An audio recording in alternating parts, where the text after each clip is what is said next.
Jian introduces himself as Li Jian. Sungjae flares up in anger, with Jimin trying to calm him down and requesting Li Jian not say that name. Still furious, Sungjae accuses Li Jian of trespassing, breaking all their divine artifacts, and mentioning that name. He flares his aura, demanding how Li Jian dares to pretend to be Li Jian Nim. Jimin warns him to be careful, as they're indoors. Li Jian gets notified that the mana of the disciple of Gemini is exploding. Li Jian compliments that it's cool and notes that at this rate, Sungjae will burn the house down. Li Jian activates his Gaze of God's skill, learning that Sungjae is a disciple of Gemini, awakened rank A, with the title, The Punisher, and skills including Witch Burning Gas and Seal of Perpetual Snow, showing his genius level with a learning effect of 200%. Li Jian chuckles, noting Sungjae's high-ranking summoning skills at a young age, and credits his genius trait. Jimin warns Li Jian aside that revealing Sungjae as an A-ranked disciple of Gemini is also an Li Jian fanatic. Sungjae furiously asks Jimin if he heard what he said, to warn him to leave if he doesn't want to die. Li Jian dashes towards Sungjae, appearing behind him, teasing him for playing with fire. Sungjae, startled, tries to turn away, surprised at Li Jian's speed. Li Jian flicks him, sending him flying to make him faint. Li Jian remarks on the danger of burning the whole building down, not just the house. Jimin asks if Sungjae is dead, for Li Jian, chuckling, reassuring him that Sungjae is fine. Jimin, skeptical, questions if Sungjae is truly okay as bubbles are fuming from his mouth. Li Jian heads to his room, stating he'll sleep until it's time to wake, as he sneaks to see a room filled with his body dolls and other statues.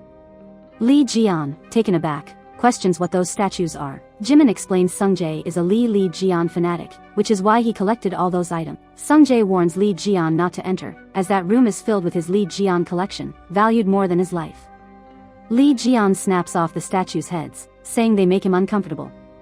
Sungjae screams in agony, pleading with him to stop, but Li Jian states that he's not crazy, he's Li Jian. Sungjae cries out in desperation, watching his precious items get destroyed. The scene shifts to a coffee shop, where it's reported that yesterday afternoon, 2 Gemini disciples were humiliated by a suspicious individual, who stripped them of all belongings and clothes. Hugo suspects it's Li Jian and questions what trouble he's up to now. The waiter approaches to take Hugo's order, but Hugo warns him to stop the act and leave, recognizing him as Yang Wei. The girl grins, admitting he figured it out too fast and that's no fun. Yang Wei mentions it's been a while and says he hasn't been able to contact Hugo. Moving closer, Yang Wei hints that since they both thought of Li Jian, it would be best if Hugo tells him what he knows. Hugo shrugs, stating this is why he hates Yang Wei's perversion of possessing others' bodies as he pleases.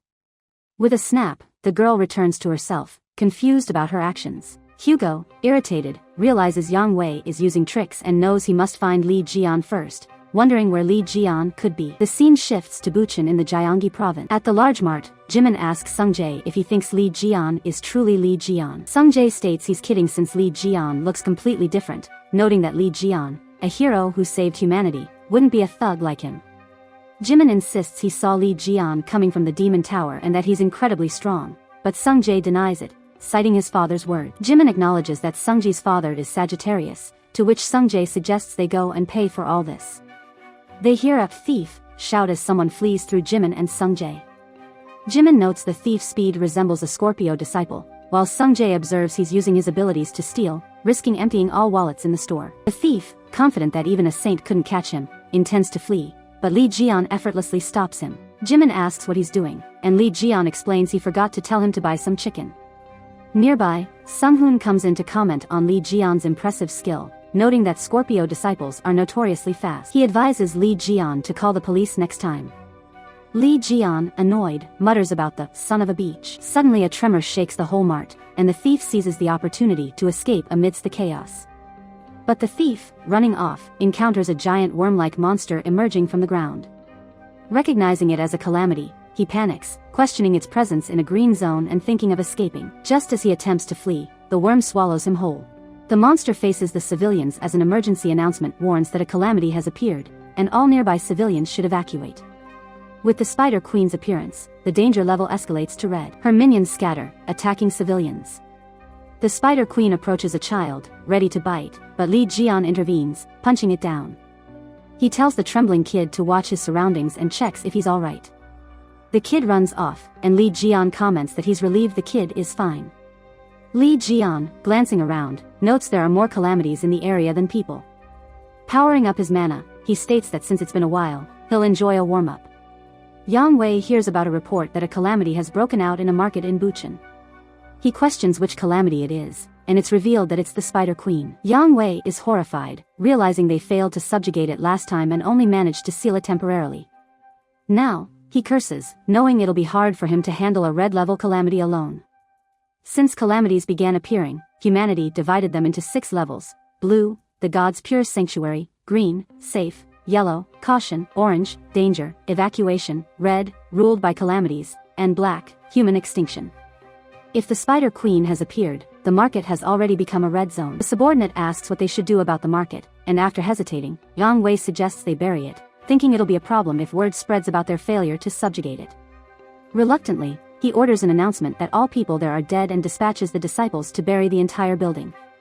The scene shifts to inside the building as Sung Hoon uses his frost skill to freeze all the minions, noting that these pests seem to underestimate the power of S-rank, only to see the worms break through the ice, shocking him as he realizes it shattered the magic so easily.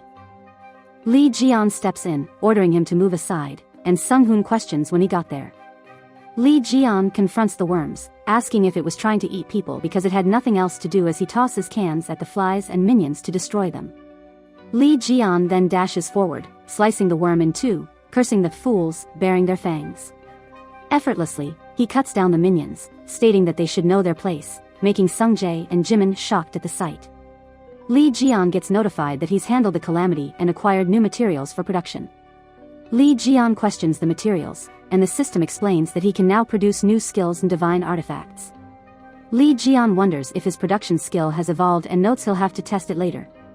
He reflects that despite his 50% physical ability penalty, his movements weren't bad, meaning he could become stronger than he was before. Sung Hoon, baffled, thinks it's impossible, even his S-rank magic barely affected the minions, yet Lee Jian took care of them easily. He wonders where someone like this came from, calling Lee Jian a layperson and suspecting him of having malicious intent toward their disciples. Lee Jian realizes he's referring to the 2 beaten disciples and punches Sung Hoon, telling him to shut up and questioning how he found out. Sung Hoon scoffs, wondering how he couldn't know with Lee Jian wearing the clothes and badges he stole from their disciples. Those badges are strong divine artifacts given only to the Gemini disciples, and Sung Hoon assumes Lee Jian's unreasonable strength is because of that gift. Lee Jian, noticing the badges, crunches down on it, calling it trash and making Sung Hoon scream in pain. Lee Jian laughs, remarking that these so-called divine artifacts are purely decorative, adding that even after 20 years, the brats are as weak as ever. Suddenly, a monster's roar is heard, and Jimin fearfully identifies it as the Spider Queen. Lee Jian launches himself toward the creature, telling it to get lost already, slamming it into the ground, shocking everyone. Sung Hoon thinks it's insane as he charges toward the Spider Queen without divine artifacts. A telepathy announcement is made for all Gemini disciples in the market. Sung Jae and Sung Hoon hear the telepathic message and recognize the voice of Divine Commander Captain Choi Sung-hyuk. Choi urgently orders them to exit the building immediately, explaining that the Ares team will be arriving soon to demolish the structure. He adds that Yang Wei is coming personally and that there's no way to stop him, revealing that the Spider Queen was something Yang Wei couldn't subjugate, and they're hiding the truth to avoid a scandal. Choi instructs Sung Hoon, who has a teleport skill, to use it to get himself and Sung Jae out. Sung Hoon hesitates, asking if it's only the 2 of them as he sees other injured civilians and Lee Jian fighting the Spider Queen. He shivers as Choi questions if there's a problem. But Sung Hoon denies it, saying there's no problem at all. Sung Jae screams that even begging for help wouldn't be enough, questioning what Sung Hoon is saying. He angrily asks if Sung Hoon doesn't see the chaos they're in and accuses him of just trying to bury everyone alive. Sung Hoon, attempting to stay calm, states that he knows the situation is dire, but they still have to think carefully. If news breaks that the Spider Queen appeared in the middle of the city, what will people think? Sung Hoon insists that the censor board will definitely rebuke the divine order, which would weaken people's devotion and thus, the divine god's strength. He explains that for humanity to receive protection from the divine gods, their devotion must remain unshakable.